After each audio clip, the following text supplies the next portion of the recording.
இந்தியாவுக்கே ஆபத்து வரப்போகுதுன்னு சொல்லிட்டு எலன் மஸ்க் வார்னிங்க கொடுத்திருக்காரு.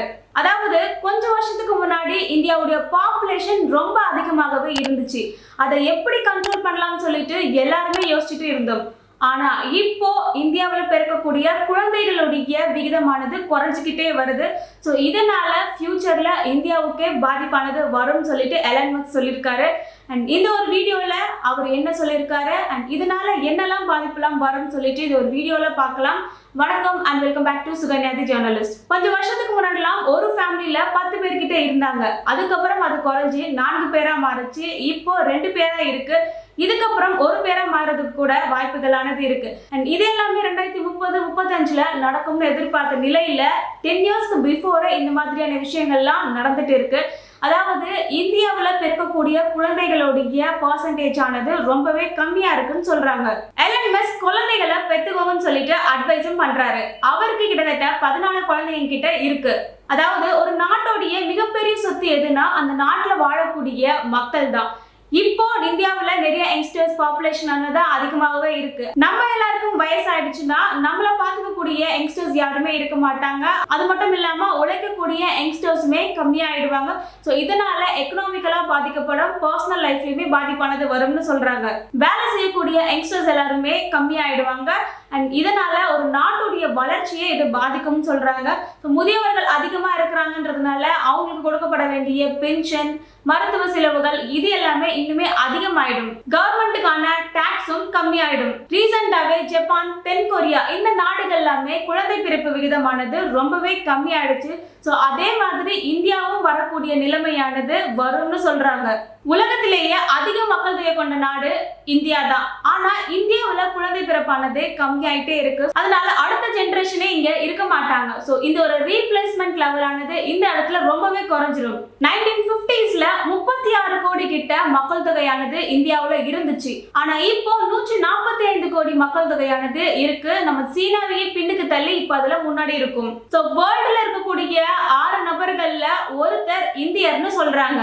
கொஞ்சம் வருஷத்துக்கு முன்னாடி ரொம்ப அதிகமான பாப்புலேஷன் இருக்கும் பொழுது எல்லாருமே பயந்தோம். அவங்களுக்கு தேவையான ஸ்கூல், எஜுகேஷன், ஃபுட்ஸ், ஹாஸ்பிட்டல் இது எல்லாமே கிடைக்காம போயிடுமான்னு சொல்லிட்டு எல்லாருமே பயந்தோம். ஆனா இப்போ ஒரு பெண் கருவுறுதலுடைய விகிதமே கம்மி ஆயிடுச்சு. ஸோ ஒரு நாட்டுடைய பாப்புலேஷன் சேஞ்ச் ஆகாம அதே லெவல்ல இருக்கணும்னா ஒரு பெண் எத்தனை குழந்தைகளை பெத்துக்கிறாங்கன்றத பேஸ் பண்ணி இருக்கு. அதாவது 1ன்ற விகிதத்துல குழந்தைகளானது இருக்கணும். அது என்ன 2.1? அப்பா அம்மாக்கு பதிலாக இன்னும் 2 குழந்தைகள் இருக்கணும். இந்த 0.1ன்ற விகிதமானது எதுக்குன்னா ஒரு சில குழந்தைங்க சின்ன வயசுல இறந்துருவாங்க. அது மட்டும் இல்லாம வேற ஏதாவது ஒரு காரணங்களால அவங்க இறந்துருவாங்க. அண்ட் இது எல்லாத்தையுமே பேலன்ஸ் பண்ணக்கூடிய வகையில தான் 2.1ன்னு வச்சிருக்காங்க. 2025ல எடுக்கப்பட்ட அறிக்கையின்படி இப்ப இருக்கக்கூடிய பெண்கள் 1.9ன்ற விகிதத்துல தான் குழந்தைகளே பெத்துக்கிறாங்க. அதாவது ஒரு பெண்ணுக்கு 2 குழந்தைகள் கூட இப்ப பிறக்கிறது இல்ல. இது எல்லாமே 10 வருடங்களுக்கு முன்னாடி இப்போ நடந்துட்டு இருக்கு. இந்தியாவில் சைல்ட் பர்த் ஆனது ஏன் இவ்வளவு டிக்ரீஸ் ஆகிட்டு இருக்கு? ஸோ ஃபர்ஸ்ட் ரீசனே பணமானது இல்லை. இப்போ இருக்கக்கூடிய லைஃப் ஸ்டைலில் ஃபினான்ஷியல் ஆனது ரொம்பவே அதிகமாயிட்டு இருக்கு. ஸோ 38% கிட்ட இருக்கிறவங்க பண நெருக்கடின்னு சொல்லியிருக்காங்க. இப்பெல்லாம் எல்கேஜி, யூகேஜிக்கே லேக்ஸ் கணக்கில் பணமானது கட்டுறாங்க.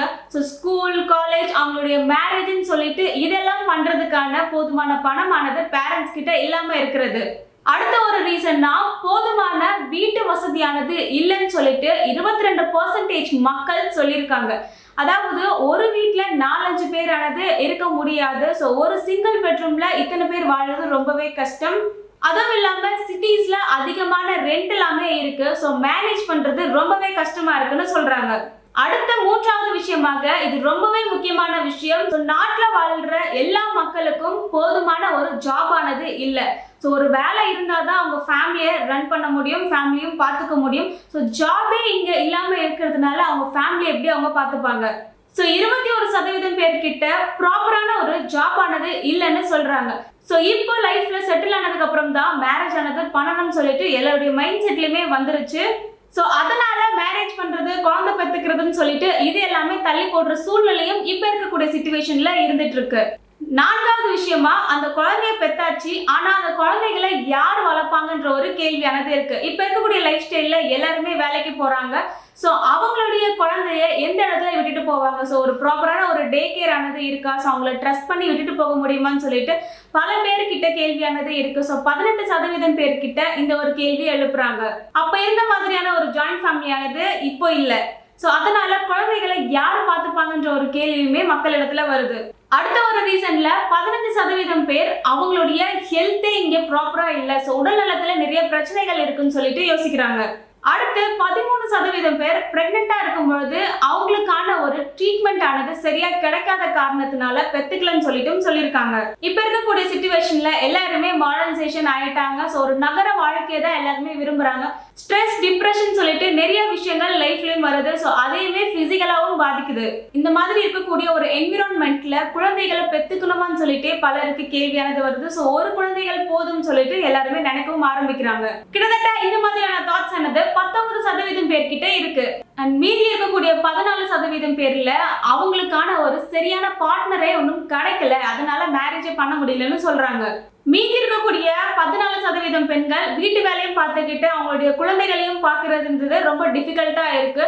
அண்ட் இதுல அவங்களுடைய பார்ட்னர்கள் ஹெல்ப் பண்றது கிடையாதுன்னு சொல்றாங்க. ஸோ இப்போ இந்தியாவில் 1.6% அடிப்படையில தான் குழந்தைகளானது பிறந்துட்டு இருக்கு. 2014 2.4% குழந்தை பிறப்புல இருந்துச்சு. இதுக்கு முன்னாடிலாம் கிராமங்கள்ல 2.5%, நகரங்கள்ல 1.8% இருந்துச்சு. ஆனா இப்போ இந்திய அளவிலேயே 1.9% தான் இருந்துட்டு இருக்கு. ஸோ கம்மியான குழந்தை பிறக்கக்கூடிய மாநிலங்கள்ல இப்போ தமிழ்நாடுமே இருந்துட்டு இருக்கு. கேரளாவில் 1.7 இருந்து 1.8 வரைக்கும் இருக்கு. நம்ம தமிழ்நாட்டுல வெறும் 1.6% தான் இப்போ இருக்கு. கர்நாடகா, மகாராஷ்டிராவும் அதே ரேஞ்ச்ல தான் இருந்துட்டு இருக்கு. ஸோ இப்போ தமிழ்நாடுமே ஜப்பான், இத்தாலி, ஜெர்மன் போன்ற நாடுகளுக்கு ஈக்குவலா இருந்துட்டு இருக்கு.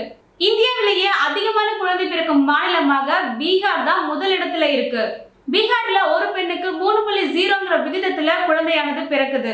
பீகாரை தொடர்ந்து உத்தரப்பிரதேசம், இங்க 2.4% கிட்ட குழந்தையானது பிறக்குது. ஸோ இந்தியாவில் இப்போ அதிகமான பாப்புலேஷன் ஆனது இருக்கு. ஆனா அடுத்த ஜெனரேஷனுடைய பாப்புலேஷன் ஆனது ரொம்பவே கம்மியா இருக்கு. இப்போதைக்கு ஓவராலா இருக்கக்கூடிய பாப்புலேஷனுடைய எண்ணிக்கையானது குறையாது.